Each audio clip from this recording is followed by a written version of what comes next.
மல்லிகைப்பூ செடி, ரோஜா செடியெல்லாம் பார்த்தீங்கன்னா வளர்ந்து வரும்போது கீழே விழுந்துடக்கூடாது, சாஞ்சு விழுந்துடக்கூடாதுன்றதுக்காக அதுக்கு சப்போர்ட்டுக்காக பக்கத்துலேயே ஒரு குச்சை நட்டை வச்சு அதோடு சேர்த்து கட்டி வச்சுருப்பாங்க. அதனால அது வளர்ந்து வரும்போது எவ்வளோதான் காற்றடிச்சாலும் அது கீழே விழாமல் நல்லா ஸ்ட்ராங்காக ஒரு சப்போர்ட்டோட நிற்குன்றதுக்காக.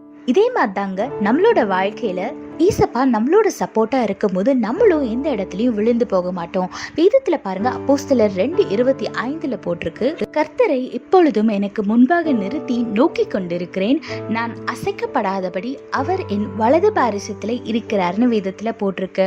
ஆமாங்க, நம்ம எந்த ஒரு காரியம் செஞ்சாலும் எதை செய்யறதுக்கு முன்னாடியும் நம்ம ஏசப்பாவை நோக்கி அமர்ந்து, ஏசப்பா நான் இதை செய்யலாமா செய்ய வேணாமான்னு எதுனாலும் ஏசப்பாட்ட நம்ம ஆலோசனை கேட்டுட்டு நம்ம செய்யும் போது ஏசப்பா நம்ம வலது பாரசத்துல எப்பவுமே நம்மளுக்கு துணையா இருக்காரு.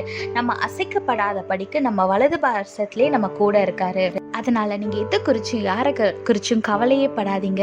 ஏசப்பா உங்க பக்கத்துல தான் இருக்காரு. உங்களை யாரும் அசைக்க முடியாது. ஆனா அதுக்கு நீங்க எப்பவுமே என்ன காரியம் செஞ்சாலும் தேவனை நோக்கி அமர்ந்து அவரோட பிரசன்னத்துல அமர்ந்து, ஏசப்பா இந்த விஷயம் செய்யலான்னு இருக்கேன், இதை செய்யலாமா கூடாதா, இல்லைன்னா வேற ஏதாவது சித்தம் வச்சிருக்கீங்களா அப்படின்னு எது செஞ்சாலும் ஏசப்பாவோட பாதத்துல அமர்ந்து அவர் சித்தத்தை கேட்டு நீங்க நடக்கும் போது நிச்சயமா அவர் உங்க கூடவே இருந்து உங்க காரியம் எல்லாம் வாய்க்கும்படியாக செஞ்சு உங்க பக்கத்துல இருந்து நீங்க அசைக்கப்படாதபடி உங்களை பாதுகாத்து கொள்வார். அதனால எப்பவுமே தேவனை நோக்கி அமர்ந்துருங்க. ஆசீர்வாதமான வாழ்க்கையை வாழுங்க. கர்த்தர் உங்களோட கூட இருந்து உங்களை ஆசீர்வதித்து பாதுகாத்து வழி நடத்துவாராக. ஆமென். When we grow a plant in our house which is very fragile, we will give some support for the plant by keeping a stick beside it so it can grow with the support of the stick without falling down. Likewise, in our life, our Lord is always with us. Look what the Bible says in Acts chapter 2 verse 25. I see that the Lord is always with me.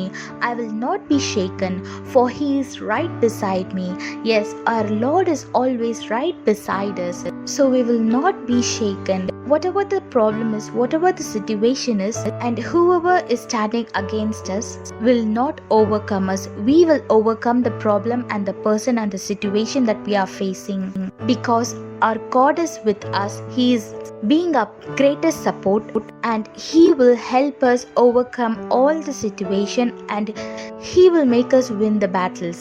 So always depend on our Lord. Ask his guidance before you do anything so that he will always be with you and guide you in every situation. Look unto the Lord and live a blessed life. God bless you all. Have a blessed day. Amen.